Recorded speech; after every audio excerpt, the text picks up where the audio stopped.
or 8 games in a row. So yeah, no, not at all, man. And we got Mark here. Bring him in. on. Pick him up. What up, guys? Mark, I'm here. dude, we're talking about Bo Nix right now. The GOAT. Oh my God, dude. Yes, rocking the Yes, cowboy sir. hat again after a big time win.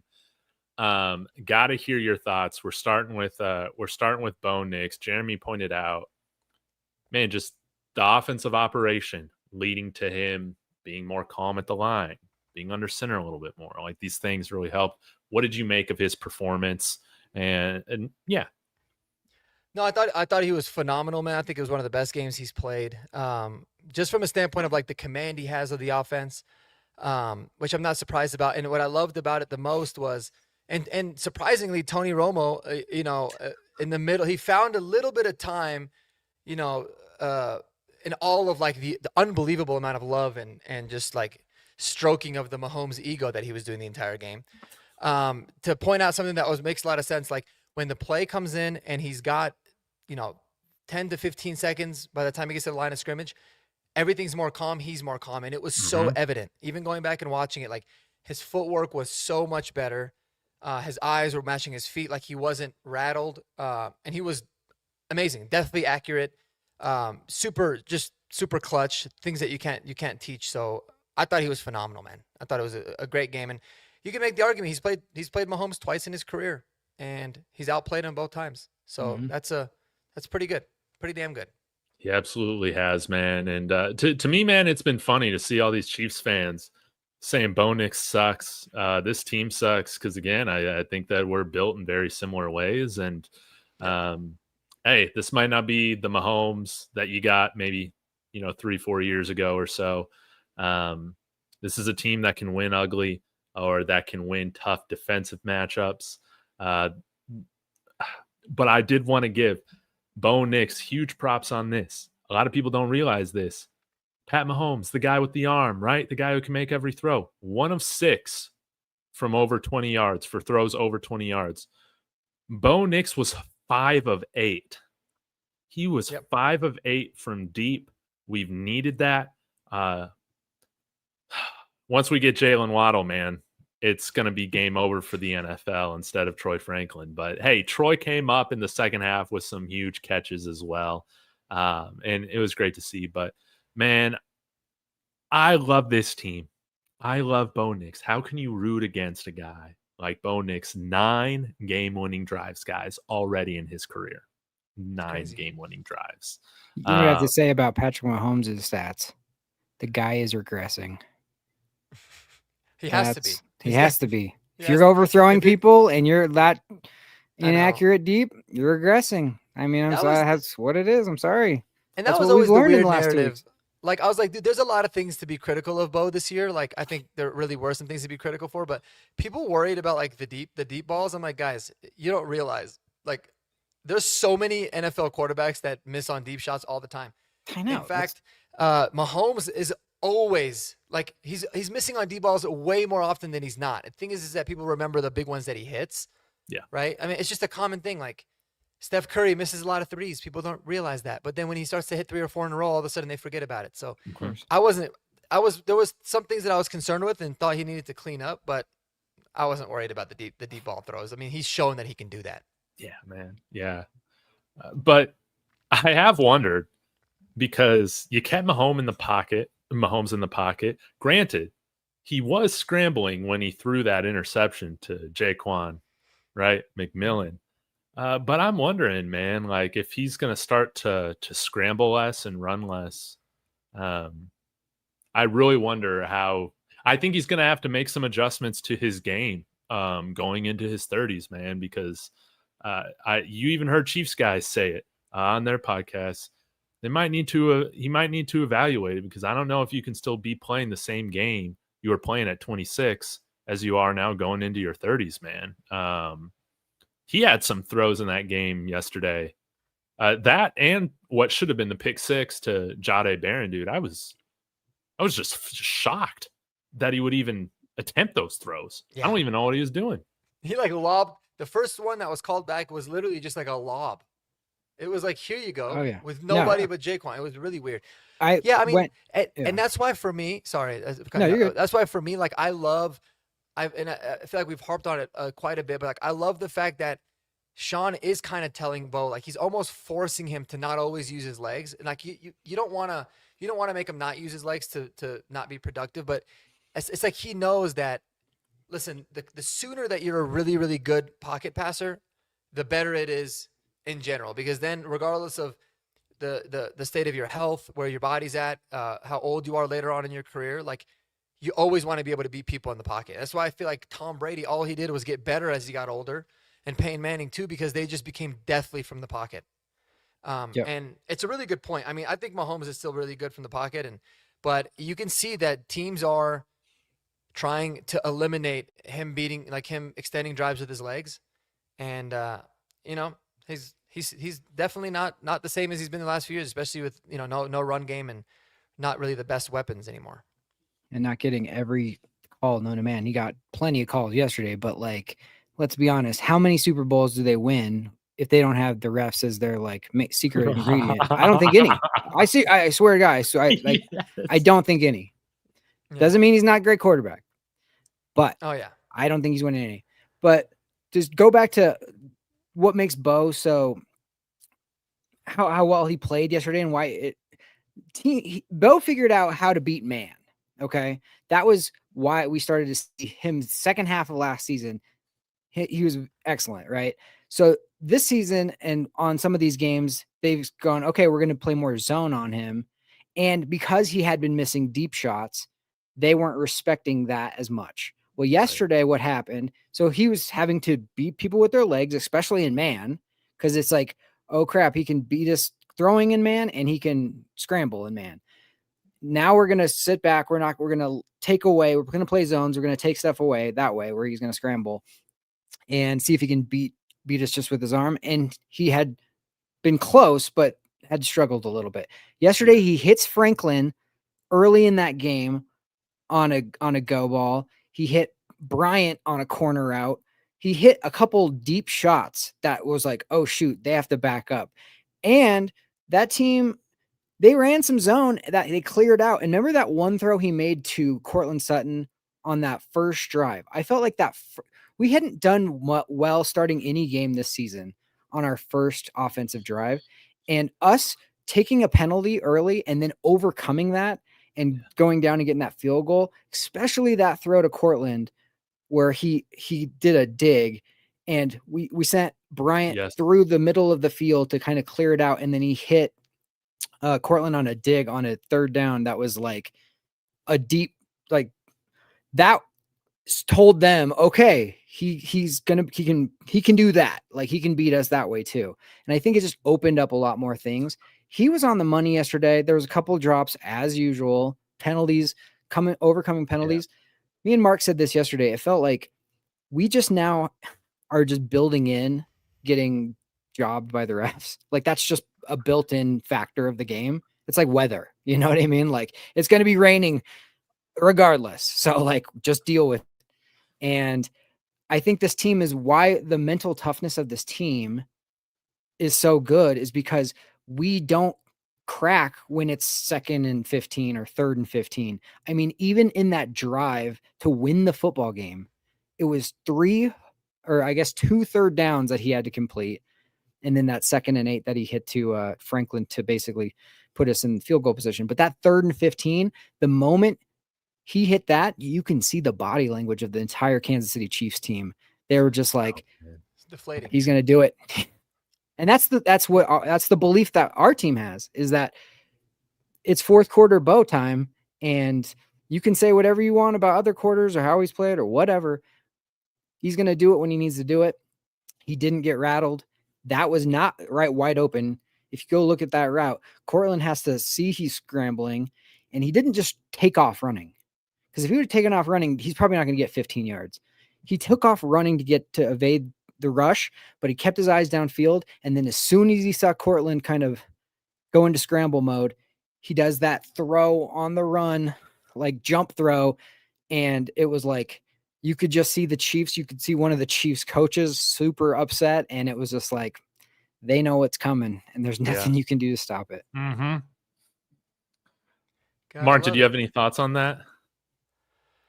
I mean, I think you said it. I think you said it perfectly. But it's again, that's what has been one of the most important things, impressive things about this team, and it kind of reminds me of the direct comparison I think of is like the Nuggets when we won the championship. Right? Not saying we're gonna win it, but what I really liked about that team is like for a while they would always like every time they get a bad call against them, they would just complain and they get all mad, and you could tell that it affected them. I really love that the fact that this team can just kind of go on to the next play, forget about it, have that goldfish memory that we talk about. I mean, Riley Moss has it, Jaquan McMillan's got it. Like all these guys is just like on to the next play, keep going. I think it's just such an important trait to have. Because I don't got it. Stay locked and loaded. Yeah. I don't got it, man. I didn't start this season as a refs guy, but man, I feel like I'm getting on the refs every game, man. Like, I know. Dude, these guys, they've been terrible, man. And I think it's funny, dude. You watch the Chiefs fans, they think the game was officiated horribly in favor of the Broncos, dude. How about that? I'm glad someone else caught a clip of one of their receivers false starting in the game yesterday too. Man, I wanted to hit. My thing is, it's like, dude, now you know how we feel. Like you're getting a taste of your own medicine. You don't really okay, you can be upset about it, but now you understand this is what we've been trying to say for years now. It sucks, huh? And it only happened to you guys like once. So yeah, right. You deserve and it. They still got 80% of the calls, or the non-calls. The non-calls is what really did it to me. Dude. Like they were basically tackling Nick Bonito out there. And it's just like non-call. Like what do you want him to do? That was what was just, dude, he needs to wear his helmet loose. That's what he needs to do. Like that one on Malcolm Roach. Yeah, where his helmet just flies off, dude. That's what he needs to do. But I wanted to hit on this on Bo Nix before we get back to talking about, Patrick Mahomes,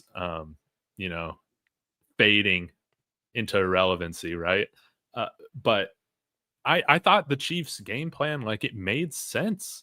I know a lot of Chiefs fans obviously are mad because you guys lost, but Bo Nix has not been good against zone. He's always been great against the blitz. It didn't surprise me that they dropped a bunch of guys and said, beat us through zone, dude. And Bo hit those throws. Mm-hmm. Bo hit those throws this time, man. So I don't necessarily hate the game plan from the Chiefs. Bo just finally stepped up, man, when we needed him to. And our receivers did a better job too. Still a little inconsistent. And shout out to Marvin Mims, man. For some reason, I think he's just he's a psychological comfort to me. It seems like for Bo Nix and the play calling, like the play calling just seems to, when you got him running, those jet motions and the orbit motions and all those different things, man, it just seems to put Bo at ease when he's got somebody to go to like that. Like, did Marv even have a couple catches? I can't remember, but he was all over the field pre-snap. Yeah, he had one rush. Or it was a catch, but it was a behind the line of scrimmage, so they called it as a rushing attempt. But yeah, he was. I was surprised how little involved he was. Or I mean, I guess maybe he just didn't get to him. But something about Marvin's definitely. I think Bo really loves it, and it makes sense. Marvin's had a lot of really big catches for him. And I was telling Mark yesterday, and this I truly think the little Jordan Humphrey re-signing or bringing him back in was more of a Pat Bryant move than it was, we get little Jordan Humphrey back, because Pat Bryant was having to do all the blocking and all the dirty work. And I think that if we get little Jordan Humphrey to come back, now he can do that, and it frees Pat to do other things. And you saw how big Pat was on those crucial downs, because I think what happened was a lot of teams were like, okay, we're going to play more zone and we're going to bracket Sutton on third down and then see if Bo can beat us. Now, Bo's not going to be able to run as easy because we're going to be in zone, and he's going to have to find somebody else. And Franklin wasn't, as reliable as we wanted him to be in certain situations. Marvin Mims had been out. So, you're going to see some struggles. But now, yesterday, who did he see on third down? Pat Bryant. And then once they were like, is he going to go to Pat? Court hits a couple of third downs. You had it kind of freed up. Little Jordan Humphrey didn't get any throws his way, but he got to be doing the stuff that Pat would normally be doing. And I think that really helped Bo see, because seeing big guys out there on third down, big targets like that, Evan saw some balls, but like that's the comfort zone. You know what I mean? It's hard to squeeze it into Troy Franklin sometimes unless he gets wide open.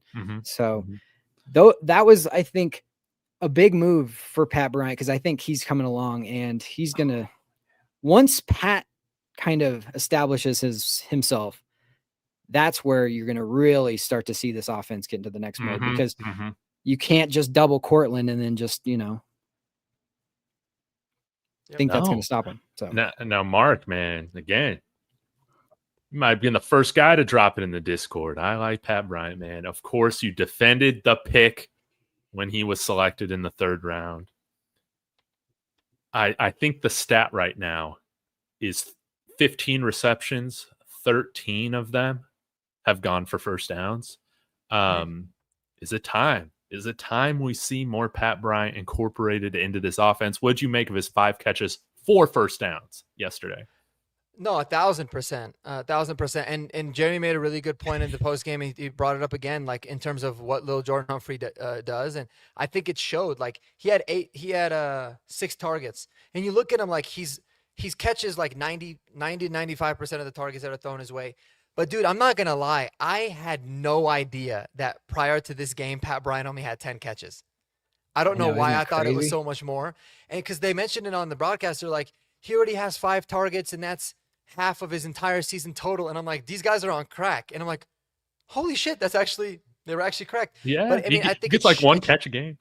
Yeah, it's crazy, but it showed with and maybe because there was a few that were taken away from penalties too, and that's why I'm thinking maybe it was more. But and that's why I think it was a really good point in terms of with little Jordan Humphrey, because it clearly freed up Pat Bryant, because he was a lot more involved, with the 5 catches and 82 yards. But here's my thing. I wanted to kind of ask, it's probably a good segue. Yeah. So, we might not all feel like this is the case. And when I say wide receiver 1, I don't mean that like he's the best wide receiver on the team, obviously. But is Troy Franklin the new wide receiver 1 on this team?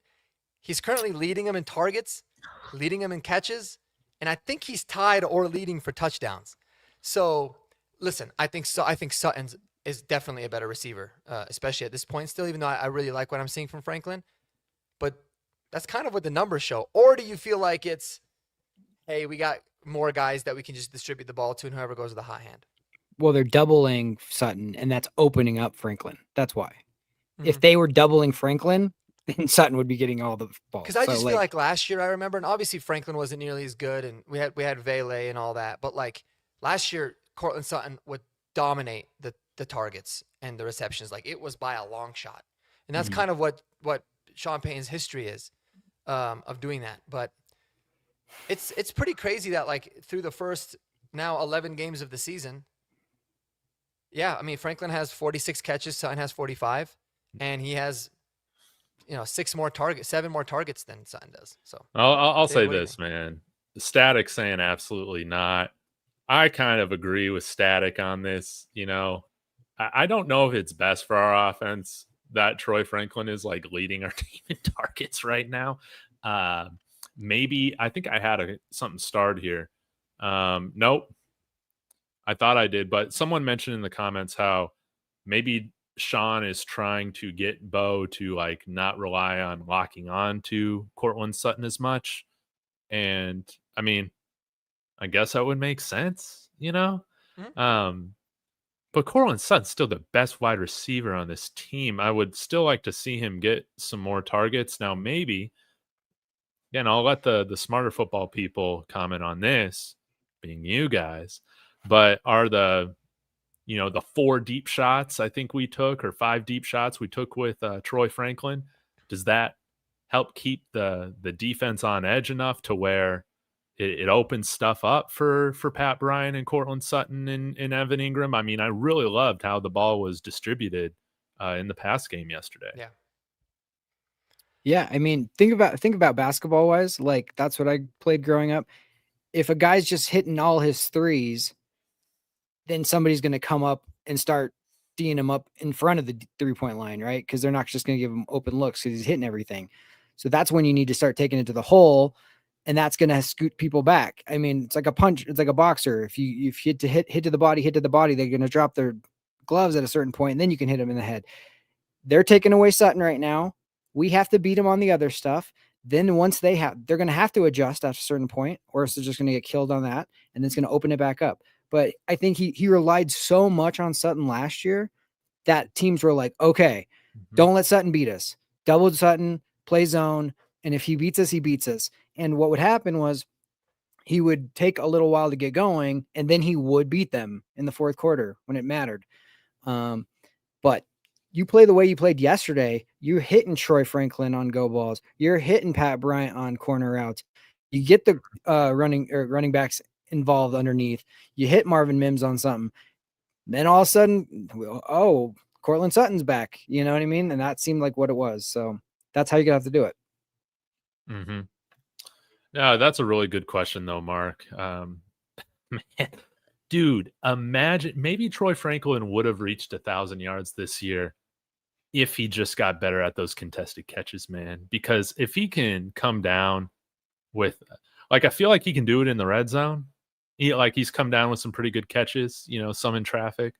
But it's like those deep shots. I never expect him to come down with a 50-50 deep shot or something that might be slightly, not ideal in terms of where his catch radius or whatever is. Maybe you just continue to spam it until it like fully clicks. Again, 4th round pick, man, but it's clear Sean has a role for him, man, and it's stretching the field big time. Yeah. And what I like about what Franklin's been doing this year and what Sean's been doing with him is they're moving him everywhere, man. I mean, he'll be outside, he'll be in the slot, he'll be doing some things in the backfield. Like he's really been more of a gadget, and it's credit to him because they've been putting a lot on his plate. People really forget just really how bad it was for him at some points, and the fact that he's only 22 years old. So I think he's definitely an ascending player, but no doubt about it. I mean, Cortland Sutton is still the alpha. He's still the wide receiver one. But it's so nice that you got other guys making plays when Cortland's getting doubled, because in the games where Cortland doesn't get double teamed, you feel like he's going to eat. But it was just crazy. I mean, to see he's the leading in touchdowns, leading in targets, leading in receptions. The only thing he's not leading in right now is yards. So I think he's leading in drops too. I think he's leading in drops too. Definitely, he's got to be. It got to be, dude. He had 2 yesterday. I don't know if PFF gave him both of those, but 2 of them I felt like he should have come down with. I agree. But Mark, you said that you felt, and I totally agree. I think by the end of this year, or maybe by next year, like, I think Franklin might be, I know you're getting the most targets right now, but like, as far as impact plays, I could see him being like wide receiver 3, because Pat Bryant is just going to get more and more. He's more dependable. Every single time there's that 3rd down and I need somebody to catch something and I know where it's going to be, I need you to catch and then still get 3 or 4 more yards. That's Pat Bryant. Mm-hmm. Like, Franklin is so far on our team. He's the guy that gets the most separation, and Bo is the most familiar with him. So that's why he's seeing so many balls, for those 2 reasons. But man, you just give Pat Bryant a little more seasoning and then you open up court a little more, like, then it's just going to be pick your poison. And that's where Sean wants to go. Sean wants to be the Saints, where it's just like, whatever coverage you guys have, we're going to bring in the right personnel and we're going to just pick the matchup we want. And that's where we're going. And it has nothing to do with number 1, number 2, number 3. It's just all about matchups. Yep.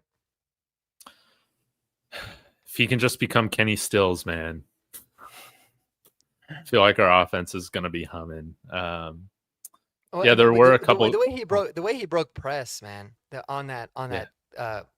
long ball down the sidelines, like they even showed up the close up on the TV. It was a thing of beauty, man. I mean, you love to see that. So, sorry, go ahead. What were you gonna say?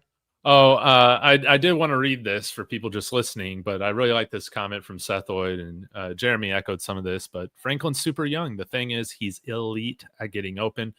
He's not fully up to speed in the NFL yet, but he's showing crazy catching ability. And I mean, yeah, if Troy can take another step, along with Pat Bryant here on this final stretch of the year, I mean, this offense, I don't think people are going to be memeing this offense, man. I think that again, it should have respect. I'm not saying it's going to break records or anything like that. You know, we still got big question marks in the run game right now, most definitely. But in terms of this question, somebody had in here, I think it was George.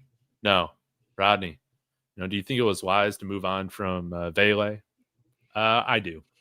For the 100%. price and, again, for the purpose of developing some guys with higher ceiling, being Pat Bryan and Troy Franklin. Yeah, it was a short term, always going to be like a little bit of a struggle just because he was a reliable receiver for Bo. But I think that was a long-term move. And now where we're sitting at 9-2, like, of course you're going to be like, that was the right move. We got draft capital and all the guys are, I mean, if we had Vele, would Bryant be where he's at right now?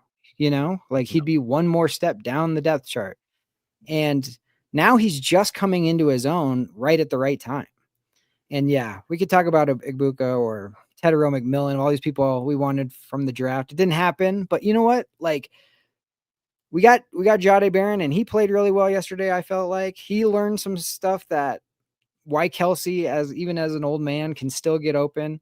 He's learning those little tricks, but he should have had a freaking pick 6 and the refs wiped it off the board. I was so upset about it, but didn't matter. We all know.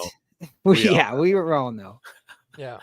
Well, Luka Evans, I don't know if you guys saw Luka Evans' tweet today. I had seen it earlier. I should have sent it in the Discord because it was crazy, but he said Vance Joseph might have a tight end stopper in Jahdae Barron, and then he put up his play where he absolutely locks Travis Kelce down, him down. And there was a couple more after that.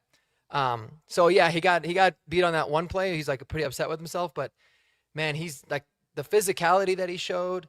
He's kind of got some nastiness to him. Like when you hear him talk, he's like the nicest guy. You kind of like how can you not love this dude? He's like such a good person. Yes. But he was getting all up in Travis's face and yapping a little bit. But I thought Jahdae Barron was awesome, man. And listen, it's not all because of him, but dude, we used to be a team that would get absolutely demolished by tight ends, and it's been significantly better this year. Yes.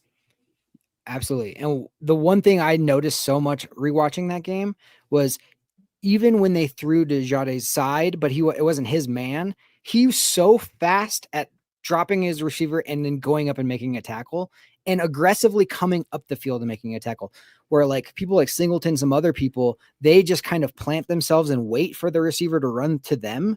He doesn't. He's like, oh shoot, go get that guy. And he hunts him down, and he'll what could have been a 8-yard gain is now only a 3-yard gain because he's so fast to it. And that is such an underrated stat like that he does. And I don't know if people are appreciating that. It's not just coverage. It's just being a football player, being a defensive tackling machine. Mm-hmm. Seth Oyd coming in here saying, how about Jaquan, man? Barron isn't getting that role in our D for a while. Our secondary is freaking stacked. And I think Jaquan, he's a restricted free agent this next year.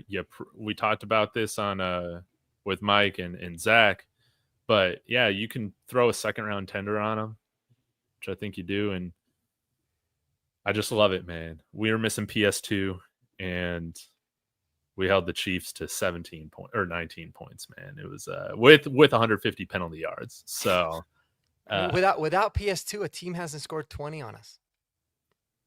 It's crazy. Yeah, dude. Yeah, I keep saying McMillian, baby. Kodiak is in here. Give us a thumbs up when you're good to go. If you need to set up your stream or whatnot, you can take time to do that. He said, screw it. We're bringing him in here. Kodiak, let's get your takeaways really quick. We've kind of spoken about Bo Nix. We've talked about the receivers. We've talked about Chiefs Kingdom absolutely imploding, saying that, man, we suck and we are frauds. What are your thoughts right now on this victory? We're back, baby. We are back, and it's so funny that Chiefs Kingdom is saying that we're frauds, considering how fraudulent their run was last year. And we didn't need we didn't need the refs to help us out. Like, yeah, we had some ugly games, but we didn't need ref ball to win games for us like they did last year. So, yeah, but all I can say is it's amazing to beat the Chiefs. Like, I hate the Chiefs more than any other team. I know, call me a new gen, whatever, but I hate the Chiefs more than any other team. And the fact that we did it in the fashion that we did, it was amazing. Bo outplaying Mahomes, which is something, honestly, I didn't see coming. But that was the reason we won the game, flat out. Like, Bo Nix outplaying Mahomes is the reason we won that football game yesterday.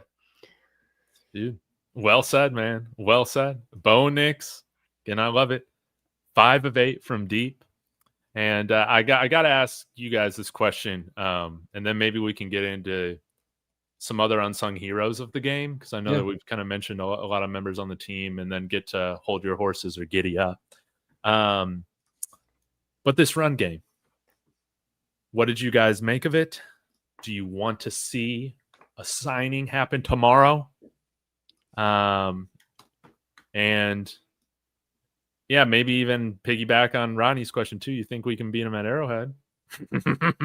Yeah. But since you're late, Kodiak, let's hear from you first, and then we can kind of take it from there. But what were your thoughts on the run game, RJ Harvey, everybody? Run game was not very good yesterday, but I would chalk that up more to the Chiefs playing it pretty well rather than the Broncos just not being able to get anything going. Like, obviously, Karlaftis and Jones played very well yesterday. Yes. I thought they did really well on early downs yesterday, and those are 2 incredible players on the other side. So you're not going to be playing against guys that good, every week or whatever, but you're still going to be facing these tough defensive lines, late into the year. I think it's fine as is. Like, if the offense and Bo Nix truly can come alive, remember, Bo Nix last year, what he did with no run game, maybe he's just a guy that just needs no run game to succeed. I'm kidding. Obviously, it's something that we should be able to lean on. You can't have it be as bad as last year. But, the thing that was puzzling to me about last year's offense is we didn't have a run game, and we were still scoring a lot of points. And this year, it feels like we did have a run game, but we weren't scoring a lot of points. So, I don't know. But either way, I think you stay the course. Like, you took RJ Harvey in the second round for a reason. I thought Jaleel played very well yesterday after me not having a lot of faith in him, after me kind of trash talking him over the weekend, if I'm being completely honest. But yeah, and Tyler Bidet, he looks like he's kind of been relegated to the shadow realm. It looks like Bidet can take snaps when Dobbins is healthy, but it looks like he can't take snaps when McLaughlin's healthy. I wonder why that is. Very weird. Yeah, very confusing, but yeah, shocking to me. I think it's fine as is, but I'm curious to hear what you guys think. Mark? Yeah, no, I was shocked, but like pleasantly shocked by how little Tyler Bidet played. He only played 8 snaps, and he wasn't even the primary pass protector. In fact, that was Adam Prentice who put some dude on his ass. Adam Prentice. On that Troy Franklin ball down the side. That was an absolute dot by Bo. Does not happen if Adam Prentice does not absolutely pancake the guy. So I love to see that. But I was pleasantly surprised because my biggest fear was that Sean was going to go down the whole, like, 3 running backs, even though all he talked about last year was how much he hated to do it. And he stuck with his guns.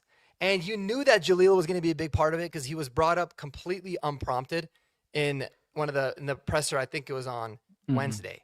And they were just like, talking about the run game. And he just, without even saying, he's like, I know Jaleel's chomping at the bit and Jaleel's going to get going. So I was like, oh, that was a big tell.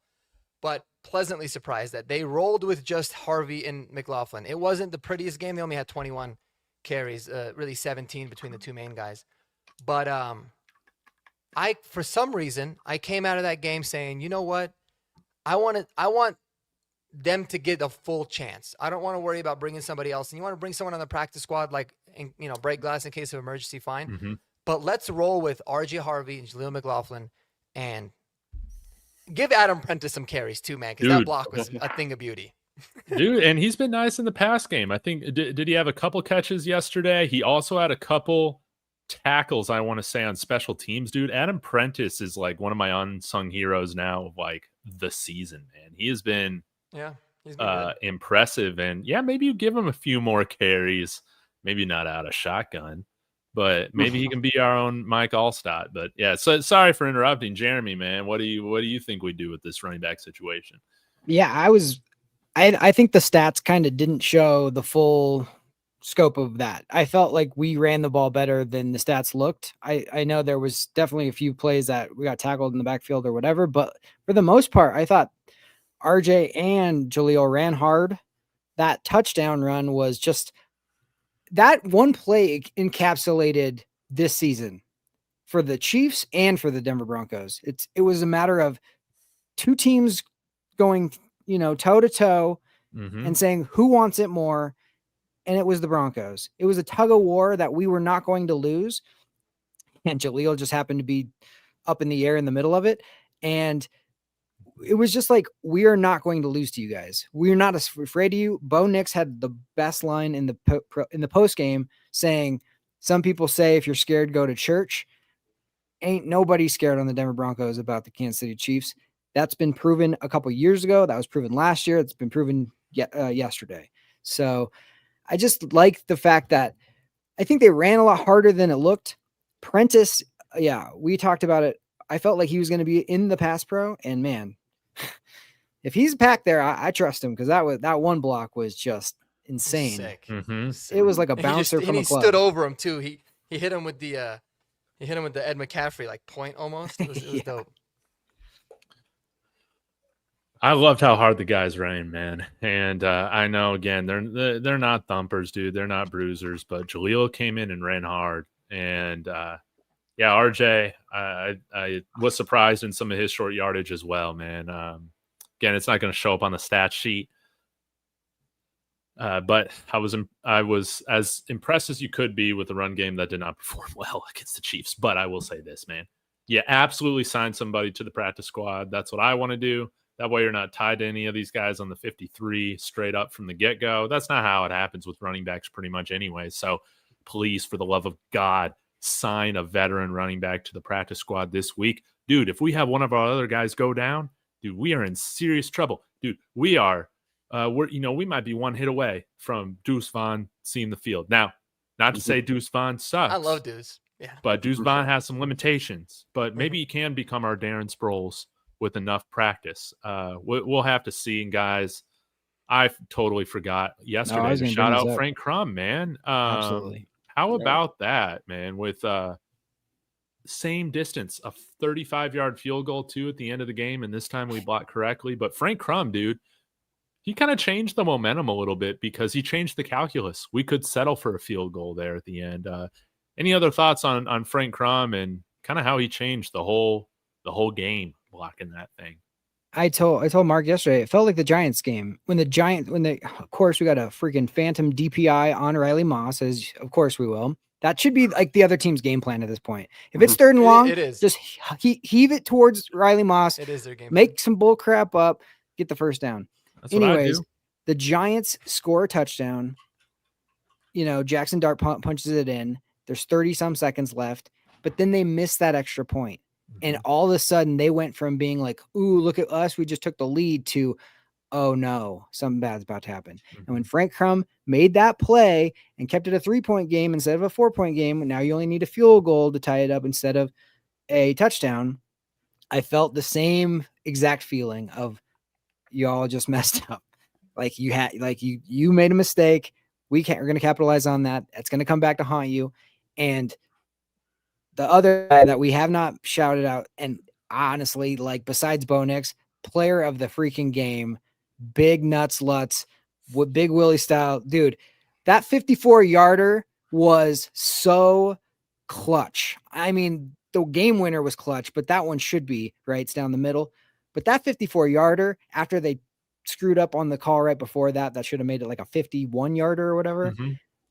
No matter, no problem. I got it. 5 field goals, and everyone was just money.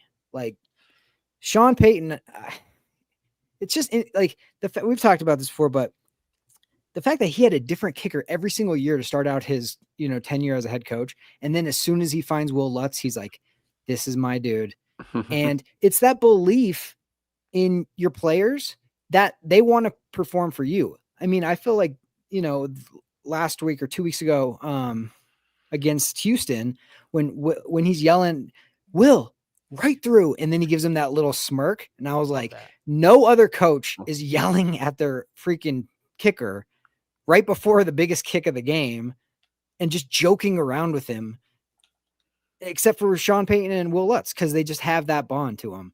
And it's paying off again and again. He was money, and we needed all of it. How about Crawshaw too, man? Couple huge boots to help flip field position. Yeah, again, shout out to Chief Concerns.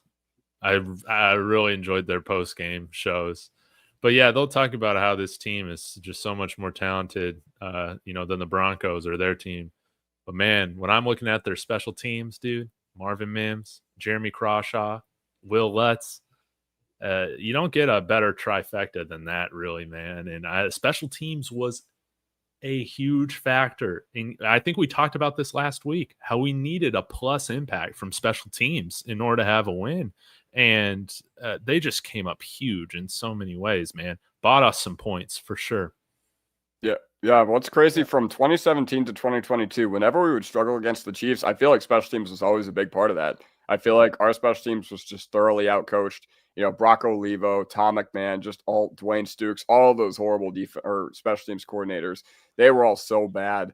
And last year, I felt like it was really a changing of the guard in our specific matchup, because I remember last year throughout the game against the Chiefs, like I did a full battle or a full video on the special teams battle of the Broncos and the Chiefs in Arrowhead last year, like in the middle of the year. And we were winning. We were very, very substantially winning the special teams battle throughout the game until obviously we're not going to talk about what happened at the end. But yeah, once again, this is you got to find any way you can to get an advantage over the Chiefs. And it feels like, I don't know, it feels like they're not really locked in on their special teams right now. But at the same time, with us struggling all year long, it felt like Darren Rizzi really took this mini bye to, capitalize on some stuff.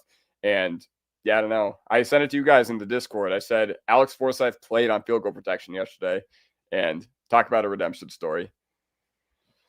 Beautiful, man. Yeah, shout out to Denver Trav. Go follow him over on YouTube, TikTok. Denver Trav, get some receiver gloves to go with that Hufanga jersey, because if you do that, maybe Hufanga actually catch one of these interceptions that he has in his hands week after week after week. That's the only. I have no complaints about Hufanga, but man, he could have had like 7 picks this year. It feels like, dude, he always seems to have one. As a captain, he needs to be on the drugs machine. Come on now. That's why he's a DB. He can't catch. You don't care. Yeah, if he could catch, he'd be playing offense. Oh, this is reminding me, guys. How could I forget? You know who isn't dropping those 50-50 long balls? A.T. Perry. Oh, God. Facts. He's 100% on long balls.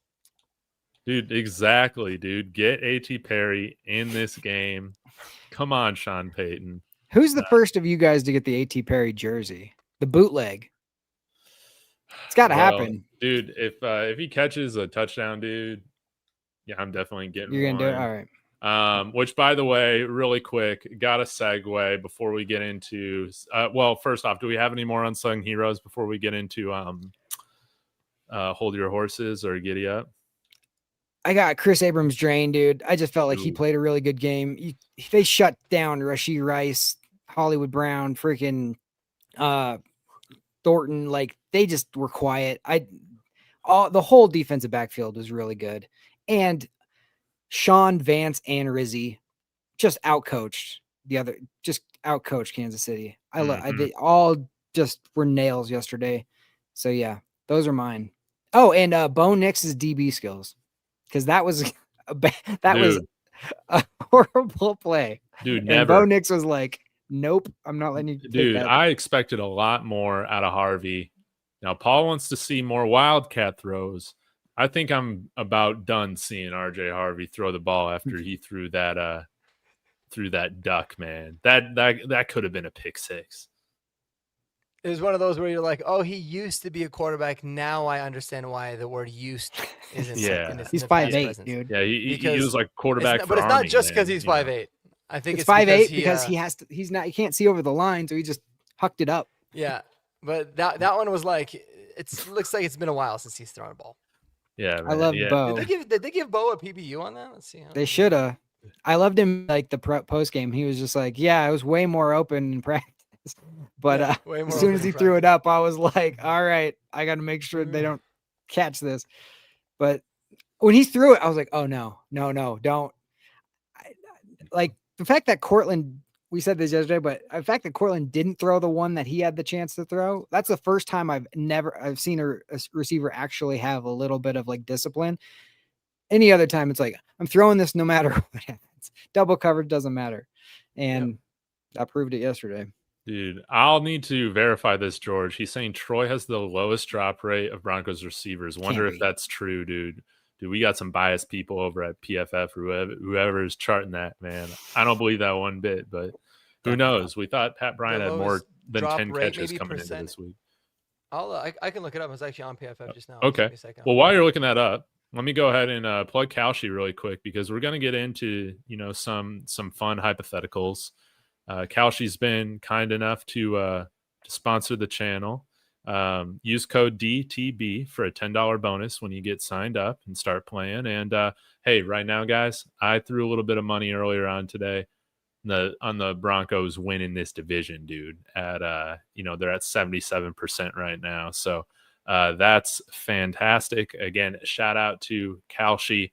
And we'll be able to go through and take a look at who is favoriting who in these games after the bye. But I'm definitely feeling good about our chances to win the West right now, unless something catastrophic happens. But Mark, what'd you find, man? Yeah, George, hate to break it to you, man, but he is leading the team in drops, both in the number of drops and drop percentage. He's the highest at 11.5. Well, in terms of for the receivers, 11.5% drop rate, 6 total drops. That's of like the receivers and tight ends. The guy actually has the most drops from a percentage standpoint is Jaleel. He's dropped 50% of his, but he's only had 2. And surprisingly, Nate Atkins, man. Nate Atkins, 3 drops. Wow. Dude, ever since he quit vaping. Yeah, exactly. But yeah, of the main ones, it is Franklin by quite the margin. Interesting. I love it. He's not to Jerry Judy's level. No, and not nearly as much as a diva. So, I'm just glad it's not Court, man. That'd be bad for my Court agenda. Okay. He's second though. Oh, Jeremy, let's get to some of these fun giddy ups. What you got for us? All right. Well, you kind of answered one of them, so I'll have 2 more. I did want to say that I think the Broncos are the first. To go along with what we were just talking about, Bo Nix breaking that up, I think the Broncos are the first team to have 2 white corners in a long time. I mean, that's got to be a record, right? With Bo Nix breaking that. So, yeah. I was like, what? Although, dude, like the Riley Moss, like reverse or not even it's just blatant racism. I don't know what it is, but like it's really it's getting to the point where it's like Pat Surtain, Aqib Talib, like how many like legendary football players have to call, like they're literally, it's not me saying it, they're saying it. And when they're saying it, it's just like, at what point is this going to stop? I don't understand. It's how they ref Mahomes, but reverse for Riley Moss. Yeah.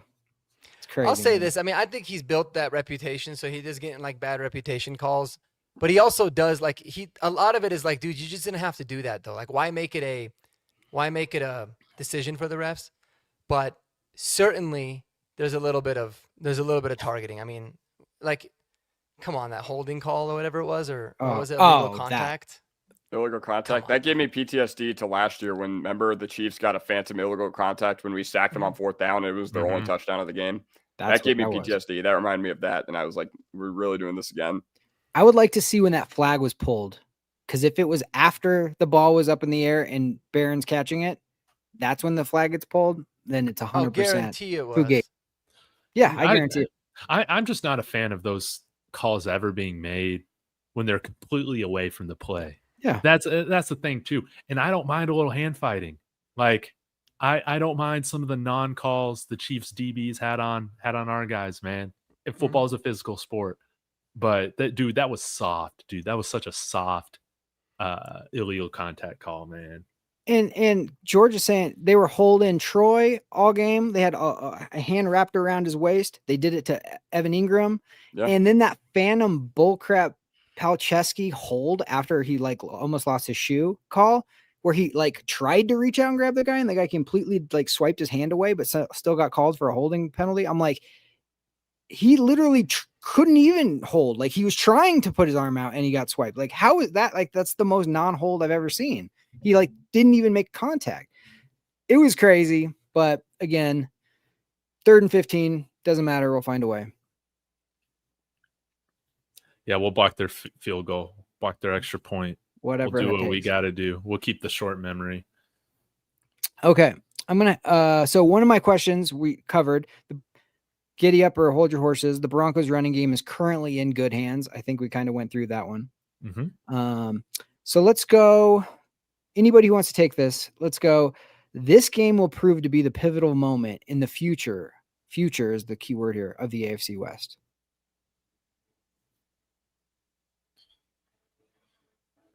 David, you look like you have a thought. Well, maybe are we talking about this year or just like future years? This year and beyond. Is this just a this year thing is basically the question, or is this a from now on this is the pivot moment of the future?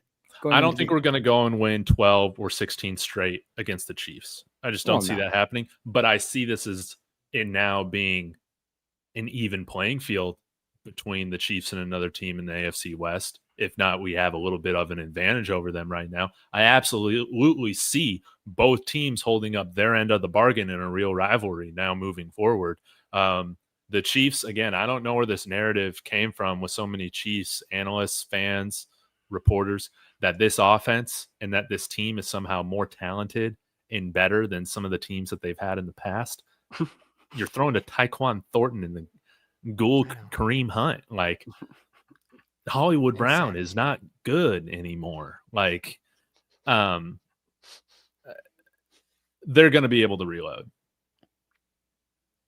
They're like, they might be down this year, but they're going to be coming back. But it really just depends on if they're able to put enough pieces around, Pat Mahomes. And I mean, their defense is still playing really, really good after losing guys like Justin Reed, and I think they lost another DB as well. So I'd say, like this last year, you knew we played them hard, but we couldn't get the job done with the starters on the field. Now we know, like, man, this is a real rivalry. And hopefully, man, this game in Arrowhead gets flexed to Sunday night. Well, it's on Christmas Eve. It's on Christmas Day already. Yeah. Oh, okay, perfect. Hopefully it's like as least impactful as possible, so we can all enjoy Christmas a little bit. I agree. That's one of the main reasons I was happy yesterday. Yeah, I agree. So you're saying like this doesn't necessarily tip everything to us. It just pivots them away from the reign of the Chiefs is now over, and now it's just level. That's what. Yes. Okay. Yes. Although, with us having a rookie quarterback scale contract, I think it does put us at the advantage. But I mean, the Chiefs, even though they're 5-5 or whatever they're at right now, they're still a team that I still very much respect. It's because they have a very good defense. And I think we're gonna have a question coming up. I'll use that as the third question. It was one of Mark's. You guys have any, Kodiak, Mark? Do you have any thoughts on that? So I do. I would say I hold your horses on this one. The reason I say that is because I feel like that game was last year. I feel like that game was last year in Arrowhead when Bo Nix outplayed Mahomes once again, and it took an all-time special teams disaster for us to lose that game. And credit to KC for making that play, but that's what proved to me that wasn't going to be as easy for the Chiefs going forward. And the AFC West is going to be pretty tough. Like, I don't imagine the Raiders are down forever. He rebuilt Seattle like that almost. So, I mean, for the rest of the year, they're toast, whatever. But I can't imagine the AFC West is going to be like just, us and the Chiefs going forward. Like, obviously, the Chargers could still make some noise, not to be like a Herbert apologist or anything, because that's not what I'm trying to say. But I think the reason I disagree is because I felt like the game was last year. I felt like it was in Arrowhead last year, and we just proved it today, yesterday. It just further cemented things, in my opinion. Mm-hmm. I agree with you. I think the ball knowers, people who actually watch the game, know that was the game that we overcame them, like, mentally. But like the national media will look back and say it's this game. Yeah. Yeah, we knew after how we played them last year that was such a turning point in us just not being scared of anybody, dude. Ever since that game, dude, we have just not played anybody scared. Hey, Colin, welcome. You are a Broncos fan. You're at the right place. Subscribe to all the channels. Links are in the descriptions. Okay. And we also got Pats fans in here and a Jake Plummer apologist. Love it. Love Jake Plummer. I wouldn't say one of my guys. I love Jake Plummer. Yeah. Love Jake. I love He's the fourth. He's like the fourth best ever. But I was gonna say he's in the top 5. Hey, how about? I mean, with how we got Bo, with how Sean got Bo going, with more under center, more bootlegs, looked a lot like the Jake Plummer offense, man. And I think that it does.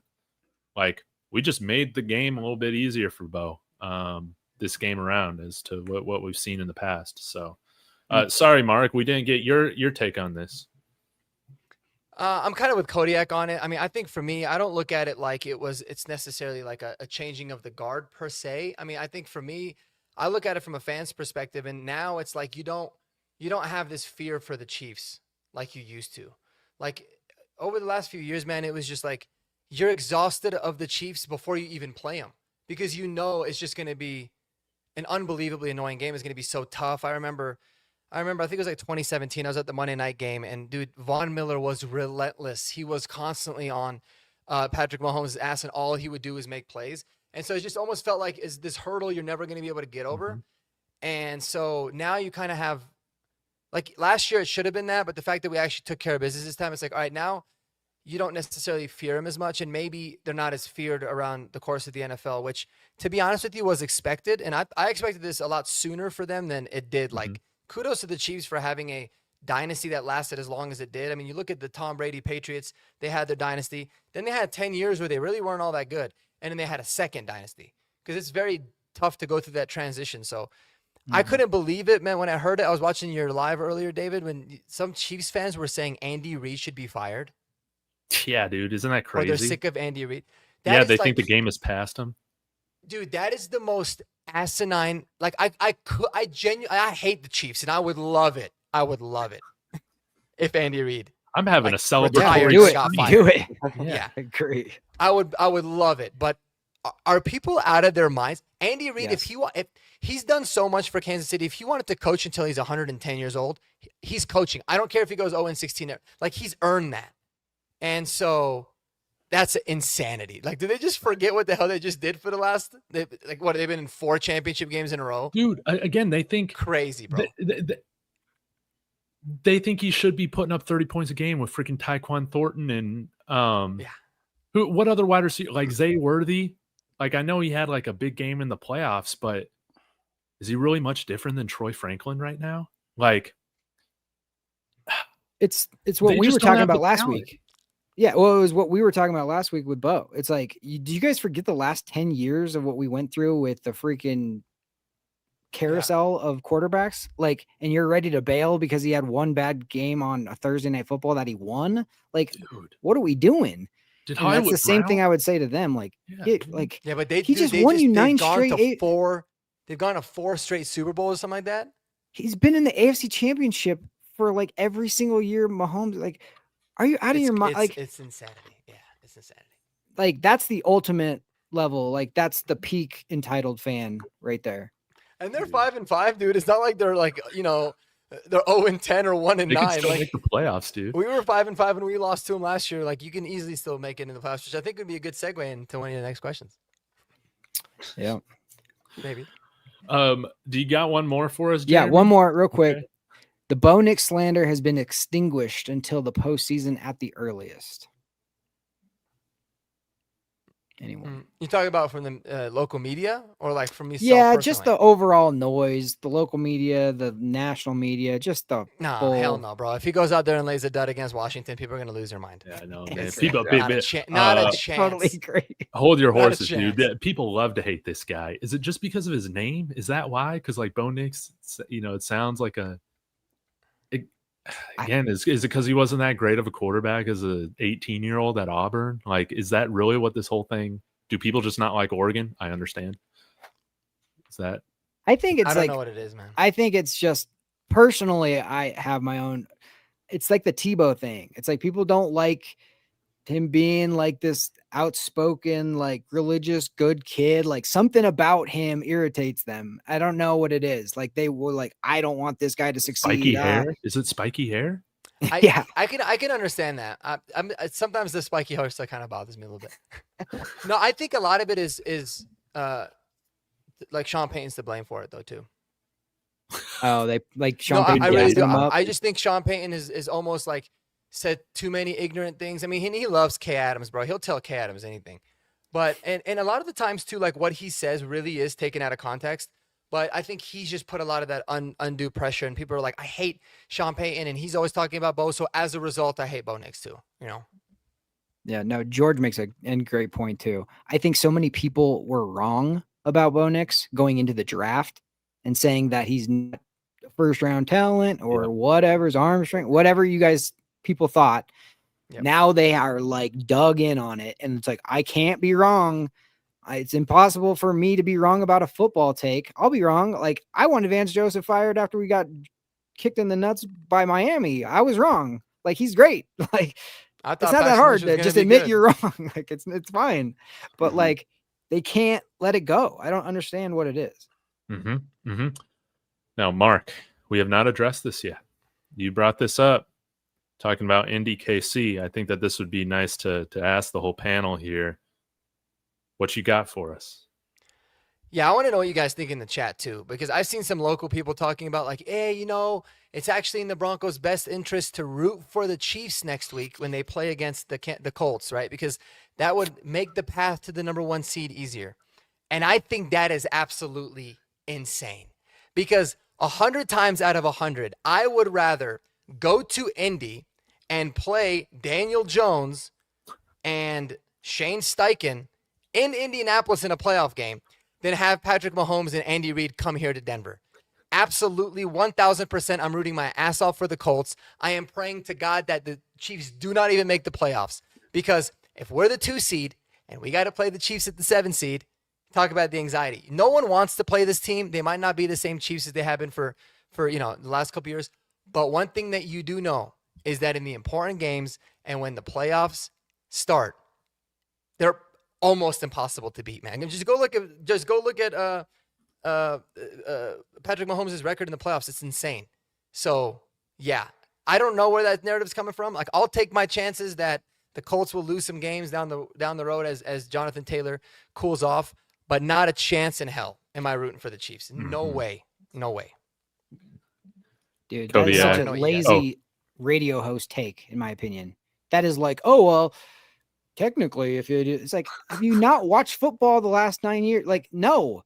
It's like with the Patriots. It's like, are you out of your minds? Like, until they're mathematically eliminated, I want them dead. Like, period. Yes. McDaniel. Yeah, I that's guess how I I feel do about with these. Yeah, on here, man. I'm just trying to, so I'm not up till 2 a.m. But dude, Daniel Jones, really? Yeah, I agree, man. Dude, Kansas City, they showed. Anytime they get in the playoffs, man, they'll go on a run. I absolutely do not want to face them in the playoffs. No. You root for I would the Colts, rather play man. anybody else. Anyone else. I'd rather play Buffalo than play Kansas City, to be honest. Definitely. And it's not just because it's Patrick Mahomes and Andy Reid. It's the freaking refs too. Like you have to overcome the playoff refs. Like no way. Dude, yeah, they don't call holding calls on the Chiefs in the playoffs, man. It's that's gospel, but dude, Bro, the ref took out Sean Payton and Sean Payton got a flag, bro. That's crazy. dude, I'm just right? kidding. Obviously, it was deserved, but- Dude, Kansas City, again, they're 5-5 right now. They still, I know their fans are down. I know they got a tough schedule, but they absolutely could somehow still finish 12-5 on the year and make the playoffs. They absolutely could. Man. I'm rooting for the Colts, dude. Daniel Jones, he's starting to turn the ball over too. And yeah, if you're rooting for KC, dude, have you watched them win 16 straight against us over the last 9 years, man? That's crazy. Man. Yeah, I would rather be the 2 or 3 seed. I would much rather be the 2 or 3 seed and not have the Chiefs in the playoffs than be the 1 seed. Okay. I understand the benefits of the 1 seed, like everything, guaranteed divisional playoff home game. And, you get to play the lowest seeded team in the division. But once again, until this team, like, I think you all need to, or anybody that is saying that in the local media is just severely underestimating this team when they've shown that they are not to be underestimated. Okay. For whatever reason, you could say whatever you want, but the reality of the situation is 5 out of the past 6 years, they've gone to the Super Bowl. They've made the AFC Championship every year. Mahomes has been the starter there. So to want that potentially in the playoffs of, maybe we could get a higher seed, it makes no sense. Like Mark said, we're going to go to Indy, and that's completely fine. We should have won in week 2. Yep. This time we'll win. And give me that, and, whatever. I'll take that over Patrick Mahomes in the playoffs. We got to slay the beast. Yeah. Like Mr. Fantov nailed it. I'm rooting for the tie. That would be the best case scenario. You talk about the world's greatest tie. Give me that. Here's another scenario for you guys, though. Do you throw the game against the Jags coming up just to help the Jags keep pace over them? If it was like the last game of the season, let's say, and let's say it would get you the first. Okay, it would get you the first seed. It's you and the Colts for battling for the number 1 seed. Okay, you win the game week 18 against the Jags to get the number 1 seed. But if you lose the game, you get the number 2 seed, but it knocks out KC. What do you do?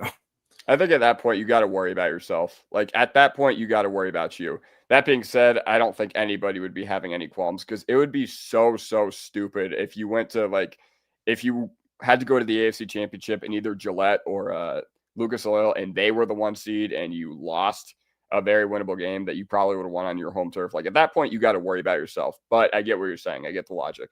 Dude, if we lose to the Jaguars, dude, it's over for us, man. That is a team that we absolutely need to beat, and we should beat even if we try to lose. That's how bad Trevor Lawrence. They just smoked the Chargers. Dude, I know. Yep. Chargers gonna charge, dude, but yeah, they're going from West Coast to East Coast. That's the interesting thing. So if it was up to me, Jeremy, I would be like, lose the game, screw the bye week. The bye week would be that week. The bye week would be that week because none of my starters are playing. But I think it sends a really, really bad message. Like you cannot send a message that you're scared of the Chiefs to that extent. But I'm scared of the refs. Yeah, I'd low key be fine with it. Like be the 2 seed and play the I don't know, Jags rather than play the Chiefs. You call me soft or whatever, dude. I absolutely don't want to face the Chiefs in the playoffs, dude. Are you crazy, dude? No, Are you crazy? People that say I want to face them, they're lying through their teeth. No, you don't, bro. No, you don't. Man. Fear no man. Y'all afraid of KC? I'm afraid of those whistles that they got yesterday, and because that's going to get even worse in January. So 100%. Not letting Jaleel McLaughlin finish a play, dude. Are you serious? They'll go full rigged, dude. They'll go full rigged, and they'll have Taylor Swift up in the booth. They'll be showing her 50,000 times. It's like, no, I don't want any part of it. Yeah. Like we handled our business. We did whatever. If you can keep them out of the playoffs, keep them out of the playoffs. Yeah, because then you might get a fair game. Yeah, exactly. I mean, we beat the Chiefs yesterday, but we also had to beat the refs. I can promise you they're not going to be that forgiving in January. Agreed. Dude, I love the Chiefs fans in here. Welcome. You're fully, always welcome in Broncos country. And, man, I'm just so glad we won. Are we treating this like we won the Super Bowl? Hell yeah, we are. Hell yeah, we are, because we have arrived. This is what happens when you're beat down by a dynasty and you're the better team finally. That's what I'm talking about, man. So yeah, dude, everybody's over. Dude, you can't take David seriously right now. He thinks A.T. Perry is the way. I'm not going to deny that. Dude. We're undefeated, dude. A.T. Perry makes a 4-point difference against L.A. Dude, yes. Hey, Pat, 1960. There you go. That was a nice moment. Mm-hmm. Dude, my 2 favorite moments of the whole thing yesterday, not even Bo Nix making clutch plays or whoever doing whatever. It was Patrick Mahomes whining to the officials to try to get a penalty after getting sacked by Jaquan McMillan. Like, he hit me in the head. Oh, bail me out. It's like, F off. And then the other thing was the best part was the Kansas City Chief asking for Bo Nix's jersey after the game. Like, wow. Like, did that? we have come full circle. I looked it up. It was Jeffrey Bossa. They were all teammates. I was about to say, I don't care. I think he asked Troy, and then Troy was like, no, you could take Bo's or whatever. And then they were kind of like chit-chatting. I'm like, they have to know each other. And it was Jeffrey Bossa from. It's a bad look for a Kansas City It's a bad look. Chief. I would hate it. Like, I hate that players do that. But it's just a new era. Like, you're gonna tell them like, don't be friends. You know, once the whistle blows, it kind of is what it is. But it's definitely different. You haven't seen that in the past. Yeah, like you guys know that Worthy and Barron are like best friends, and like Worthy was at Barron's draft party and everything. Like, it wouldn't surprise me if they exchange jerseys after the game. Like, it's just a normal thing. Like, I don't know. I wish it is, but you could have made that arrangement after, like, not on the national television. Well, and that's the big thing. Like, that's something, Peyton Manning, people always thought like he would never want to exchange jerseys. Same with Tom Brady, and they did it a lot, but they never did it in the public eye because they're like, we don't want to like portray that, which I get. But like, again, I also understand that like if I'm playing against one of my best friends, once the game's done, it's like you're back to normal life, dude. Well, you can just ask them ahead of time. Be like, bro, after the game, send me your jersey. I'll send you my whatever. You don't need it to be like, hey, we just lost a huge game. They gotta post it for the gram. I know. I'm with you. I see both sides of it. I lean more towards like where you're at with that, but I enjoyed it personally. Watching a Chiefs player ask for our quarterback who just beat you's jersey. That was nice. Dude, I enjoyed the fact that Travis Kelce is such a front runner, dude. Didn't even speak with the media. He was so upset losing to the Broncos, man. Dude, what a softie, dude. What a softie. I love it, man. He terrorized us for years. But man, when he loses, dude, he cannot handle it. He cannot handle it, dude. Hey, he's like Devin Booker, dude. Always dodging the mic. Never wanting to get on and talk when his team doesn't perform, man. I'm so over Travis Kelce, dude. Yeah, when you lose, keep that same energy, Trav. That's all I have to say. And Chris Jones, the same way. I loved seeing them on the bench as the field goals going through the uprights, just being like, now you know how it feels just a little bit. You guys got bailed out last year, and man, it's great. Dude, ever since we did the vertical streams, the takes in the chat have just gone nuclear. They have. Is that what it is? Yes, the vertical. Yes, the vertical is bringing in a whole new audience. I love it. But yeah, what are we going to do? Harvey isn't an every down back. We talked a little bit about it earlier on, Jared. But yeah, maybe we sign a veteran to the practice squad, but I think we're probably rolling with Jaleel and RJ moving forward until we have some issues. But I'm not concerned. I am concerned. You see Mike A's comment? You can pull it up on the screen. Bro, Yeah. How funny would it be if the Broncos named their new stadium Starbucks Stadium at Mile High? Dude, and this take actually ended up being correct, but in the complete opposite way that he intended for it to be. Dude, yeah. I think it'd be cool, man. I don't know why Chiefs fans were dunking on me last night saying Nick's is going to be out of the league in a couple of years. I'm like, shoot, dude, he just outplayed Patrick Mahomes. What's so dumb is they don't realize they're making fun of themselves. Like, if that's true, you just lost to a future Starbucks employee. Like, what does that say about you? Like, how do you not see that that's not a diss? Like, you're making fun of yourself that you're not good enough to be a fraud or a scrub or whatever you want to call them. It's ridiculous. Dude, you know what these guys are asking for? They're saying, why isn't Andy Reid drawn up more plays for Tyquan Thornton? I mean, I can promise you, he's not going to get that lucky every week and have an OPI completely ignored every week. 100%. Is he? I mean, maybe he will because he plays for the Chiefs, but I don't know. Andy Reid's probably thinking that his dumbass kids is going to do something else again. Well, if he does work, if Nix does start working at Starbucks, there will be a Kansas City Chief asking him to sign his green apron at the end of it. Dude, yeah, absolutely. Absolutely. But dude, I'm so glad we're going into the bye week just on cloud 9, dude. I love the fact that we're frauds. I need a break from Twitter. Dude, thank God Gregory's in here. I was wondering when his puny little ass was going to show up here and troll Marky. So hell yeah, bro. Miss you, dude. We were actually talking about. I was like, "Where the hell is Gregory when we need him?" His photo in that is like he just did something really bad to you and you don't know exactly what he did. Yeah, he and commented on my videos, bro. That's and what you're he did. looking He's like up at talking a him. little bit of shit. Yeah. You feel like you're like, I feel like I'm on the ground, like wondering what just happened. And then that's the person like looking at me. I'm like, oh geez, what? It's the best. Yeah. I thought about that. I thought about you, Greg. Dude, I love Gregory, man. I love Gregory. Always trolling. But if the Chiefs fans want my honest take, instead of thinking they should draw more things up for Tyquan Thornton, I think that they should be begging more for more Brashard Smith and Elijah Mitchell on the run game, because Kareem Hunt is not it. And y'all got Jalen Royals, man. Remember how much we love Jalen Royals? Where's he at? Dude, Tyquan Thornton getting reps over Royals, dude. Washed Hollywood Brown. All he did was get a phantom Riley Moss call. Dude, those guys are names, man. Juju Smith-Schuster, what does he do? Yeah, that's my point. Like, you've got to develop your guys at some point, dude. It might be rough, but it's already rough. Pull out Brashard Smith. All he's done, I feel like, is shown some juice. I mean, and Jalen Royals. Listen, they've been one of the worst teams at developing offensive skill guys over the past few years, though. You think about Sky Moore, completely wasted pick. You think about Kadarius Toney, awful experiment. So bad. And really, Mahomes' job is just to bail out the horrible decisions that their GM, Brett Veach, makes. So, yeah. And they took Clyde Edwards-Helaire over Jonathan Taylor. Could you imagine if they had drafted Jonathan Taylor? They would have won 4 straight. That's why you don't give players power to select on who you select, because they texted Mahomes in the middle of the draft, who do you want? He said Clyde Edwards-Helaire. If he had been even a little bit of a ball knower, they would have drafted T. Higgins or JT. I'm sorry, players don't know ball. Yeah, just ask LeBron James.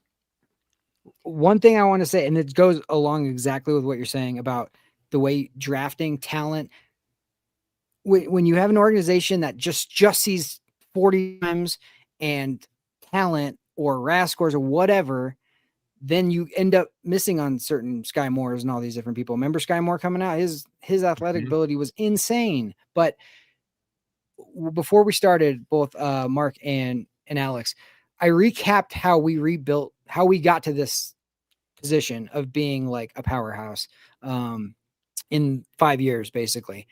And the main thing is George and Sean look for the type of player that is the culture. It's not that they can come in and flip a culture because of what they say or whatever, but they draft the Pat Bryants, they draft Bo Nixes, they draft the type of guys that can handle these situations of being coming through when it's, it's not just the straight talent guys. And we sometimes, as like people on the side being like, oh, draft this guy, because he's like talented, but like they have a certain type of guy that they are attracted to. And that's why it's paying dividends now. And that's why people were like, oh, it's ugly. It's not this, it's not that. You're not doing, there's a million different things. But like the makeup of the football team, from the character of the football team, I should say, is why we're in the position we are. Maybe that's why they love to draft guys from like Texas or Utah, because those guys, like, they've been on good programs, but they've also had heartbreaking losses. They've never like won everything. And you know that they've had some seasons where they go through some struggle, or Oregon, right, with Bo Nix. I mean, it really could be a thing, because, dude, you got to think about it. Like, I think Pat Surtain mentioned it once, or maybe it was Jerry Jeudy. Like, Pat Surtain, I think, from high school and college has lost like 3 games. That's so insane. And there's a lot of guys that went to that. I think now with the new like transfer rules, it's not going to necessarily be like that, the transfer portal, but it's like, yeah, how are you supposed to judge like the football character of somebody, or like if someone really loves football when they're getting their ass kicked? And so those are the things that make players like really good players in the NFL, in my opinion, is that like even when you're losing, even when things are tough, you love to play. I saw, man, I wish I wrote the guy's name down. I think you would have been proud of me, David, because I was watching some college football on Saturday, and I saw this kid. They were losing like 35-3. Forgot the team, and this like 300-pound lineman was hustling his ass off to make this tackle. And I was like, I don't know who that is. I was gonna look it up, and then I got distracted. I was like, I want that dude on my team immediately. I don't even know who he is, and I don't even know if he's good at football. But that's the kind of shit I'm talking about. Like, hell yeah, yeah, that guy. Dude, Desmond Watson, baby. Exactly. And look at look at like the two position groups that we have that are supposed to be like the diva positions, the wide receiver position and the cornerback / DB positions. We have like the most least diva guys ever in those positions. And those are usually, and look at the Chiefs. They have those that's to the max for them. You know what I mean? There's only one room, there's only room for one diva in this organization, and it's Sean Payton, baby. Yes, yeah. I will be the diva. I'm the only asshole here, bro. No one's gonna out asshole me. Nobody will out asshole me. That's probably true. We keep our asshole in the building. They keep their asshole on a highway in Dallas, almost killing people. Yeah. Yeah, Kareem Hunt. Well, boom. I love that. Any other hot takes, scorching hot takes before we shut this thing down, man? You know, maybe Taylor Swift would have shown up to the game. They would have won. I don't know, dude. Bear down, dude. It'd be pretty funny if they didn't make the playoffs this year and Taylor Swift divorced them. She like cut off the engagement. That was the thing that broke the camel's back. Mm-hmm. Yeah, she's like, you're a loser now. You can't even make the playoffs, you bum. Yeah. Well, cool. Guys, we'll shut this thing down. Shout out to the Bears. I love it, dude. They're winning the division right now too. Also, Dan Campbell, dumbass decision making yesterday. That was insane. Just not kicking field goals in a brawl game. But we'll shut this thing down. Guys, please go subscribe to all my friends. Jeremy over at Broncos Unbridled, Kodiak in the bottom left over at Kodiak Broncos, and Mark over at Marcky Sports. Real quick, let's go around. What content you guys got coming up? Shows, Kodiak? Well, if I just started doing this, so the past 4 or 5 nights, I have done a Broncos After Dark segment. I've done that on my channel for the past 4 or 5 days, so I don't know when I'm going to start it tonight. I'm probably going to shower because I just got home from work and came straight here. But if you want to troll Chiefs fans a little bit more, because I imagine that they're going to be rolling deep in my comment section if it's going to be anything like this, make sure to check me out there. And also make sure to check me out on TikTok if you want to fight with other Broncos fans about whatever, because my TikTok comments are always controversial. And while you're there, make sure you follow the guy above me and the guy to my right as well. Those guys are linked in my bio, and David and Mark. Thank you. Mark? Yeah, man, go check out his show after. He makes a great after night show, and it's a wonderful voice to listen to when you're trying to wind down. He's got that deep monotone, little sexy radio voice. So definitely go make sure you check that out. No, man, I don't really have anything on the schedule. I kind of want to do a little bit more film reviews now that we have the bye week, which is going to be helpful. And going through all that, I've cut up some clips and put them on the shorts. But no, really just the usual, man. Talking about the state of the team. Maybe we'll throw in some Avs and some Nuggets stuff as well, because I've been wanting to do that. I've been flirting with opening up a new channel or doing it on ours, but I really feel like there's a lot to talk about with those sports. But I hate and love the bye week at the same time, because I feel like it takes forever. But also it's like, man, we could all use the bye week. We could all use the bye week to just like chill out and actually, relax a little bit. So that's kind of what I'm going to do. That's great. Why are you rooting for the Colts? I'm a Broncos fan. Man. That's why. Fuck the Chiefs, that's why. Yeah, exactly. Oh man, I love it. Jeremy, and will you be doing anything live this week, or just till the next post game? Probably not till the next post game, but or horsepower. Yeah. Next game is going to be obviously Sunday Night Football. We don't have one this weekend, but Sunday Night Football. I can't wait for that game, and I am going to be probably working on a new intro for the horsepower hour that I've been cooking up here. So. More AI madness. Yeah, I'm old school. I'm analog. I want to see Patrick Mahomes come out of a horse's butthole. Wow. I think Mike A would enjoy that. That's the opening scene. Like the scene from Ace Ventura 2 when he's coming out of the. Okay, I got you. Yeah. I can do that. Yeah, I love it. Well, guys, today's show was amazing. Thank you, chat. You guys were awesome. Not just the Broncos fans, but I mean everybody else in here. It was great too. So y'all be sure to subscribe. We'll be back again next Monday to preview the Commanders game, and hopefully dunk on the Chiefs losing to Kansas City. Losing to Indianapolis or tying. Let's hope. Oh, yes, Or or tie and tie. getting that So first. until next time, guys, go Broncos. Go Broncos, baby.